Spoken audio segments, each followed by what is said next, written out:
Insurance पर bonus दिलाने के नाम पर कुछ जालसाजों ने एक व्यक्ति से 1 करोड़ रुपए से ज्यादा की रकम ठग ली। रिश्वत के तौर पर जल्दी काम कराने के लिए उनसे 3 मोबाइल भी आरोपियों ने गिफ्ट में लिए।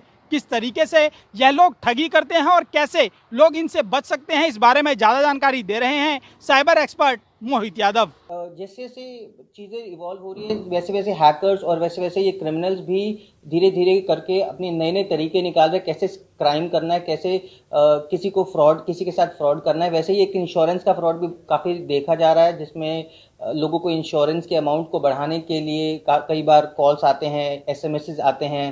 तो जब लोग उस पर कॉल बैक करते हैं तो थोड़ी देर बाद आपके पास वापस कॉल बैक आता है, एक एग्जीक्यूटिव बोलता है कि वो एक बैंक से है, जबकि वो वहाँ से नहीं होता, एक फ्रॉड पर्सन होता है। वो आपको झांसे में डालकर आपसे किसी तरीके से आपको बोलता है कि आपका ऑनलाइन केवाईसी हो जाएगा। पहले आपको कोई एप्लीकेशन डाउनलोड करवाता है, फिर आपको कोई लिंक भेजता है, लिंक पर आपसे डिटेल डलवाता है, फिर आपको एक प्रोसेस के थ्रू लेके जाता है कि आपका एप्लीकेशन का ये अमाउंट है, पहले आपको ये सबमिट करना है, इस बैंक में सबमिट करना है। तो ये जो पूरा प्रोसेस होता है साइबर क्राइम में, इसको बोला जाता है सोशल इंजीनियरिंग।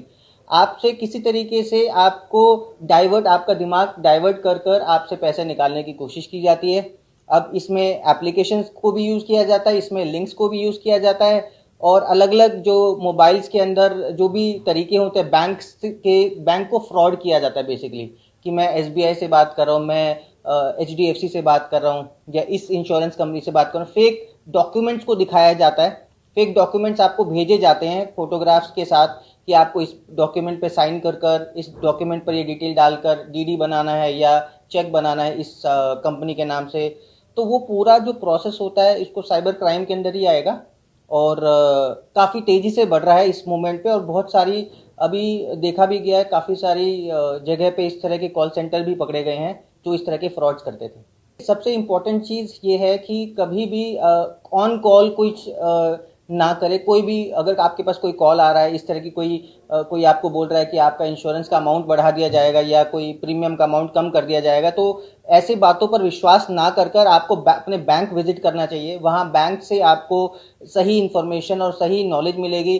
किसी भी अनऑथराइज्ड लिंक पर आपको क्लिक नहीं करना। अनऑथराइज्ड जो मैसेजेस आपके पास आ रहा है, बैंक कभी भी कोई भी मैसेजेस के थ्रू या फिर ईमेल के थ्रू ऐसा कोई इंटीमेशन नहीं भेजता।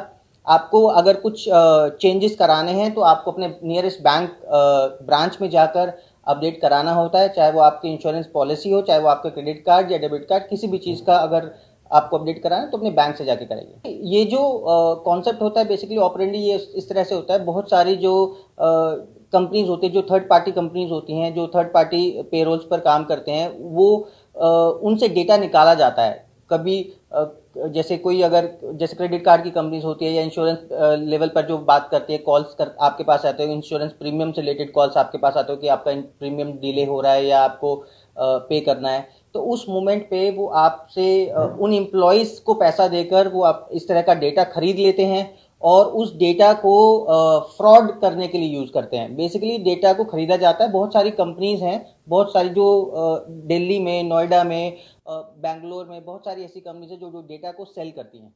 ये सुना आपने साइबर एक्सपर्ट मोहित यादव को, जिन्होंने बताया कि किस तरीके से इंश्योरेंस बोनस के नाम पर गैंग चीट करते हैं।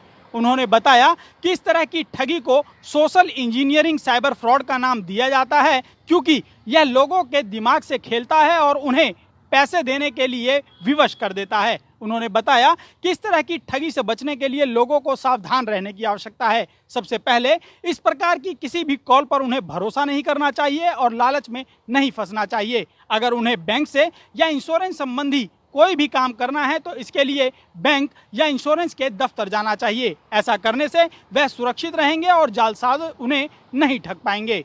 अमित झा, ईटीवी भारत, दिल्ली।